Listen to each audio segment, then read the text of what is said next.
Actually, sophisticated number, Mr. Narayanan, that is the return on equity, ROE. Asking this for the benefit of our viewers.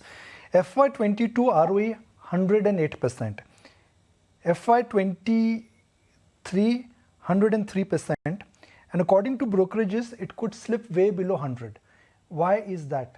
And if it is true, can you explain the technical aspect behind this?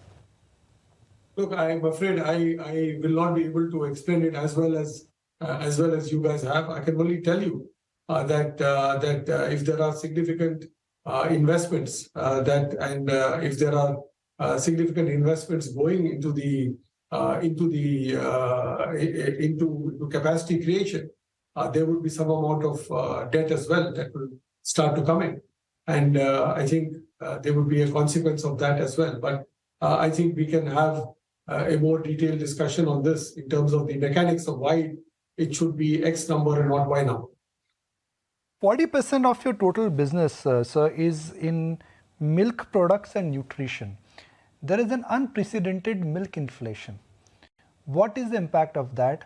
And second, at a time when in general the growth rate in India is plateauing, it is certainly not expanding like what we saw, could that be a mega trend which could impact your future business? Look, I think overall economic growth, you see, one of the things typically in very mature categories with very high penetration levels and where the number of incremental households that you can get for your brand is relatively limited, you correlate yourself with GDP growth. So you say, if GDP growth is 6%, my growth should be 1.5 times GDP growth, which is 9%.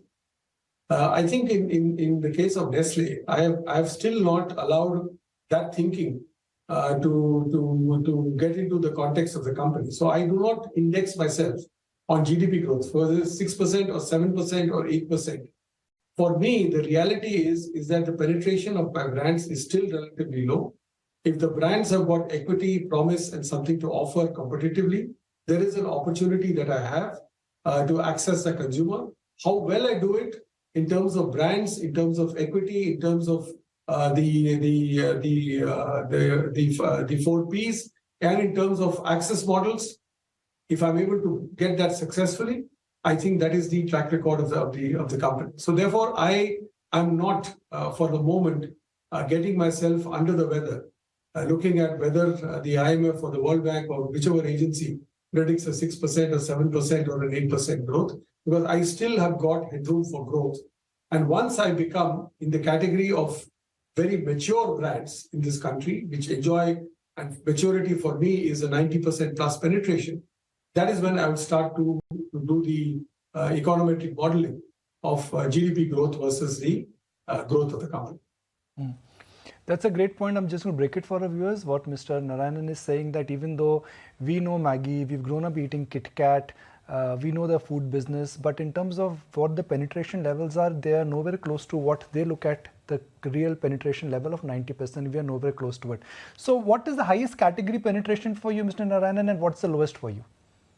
At the moment, the highest is Maggi at about annual penetration of 80-85%, and possibly the lowest would be coffee at this stage, about 30-40%.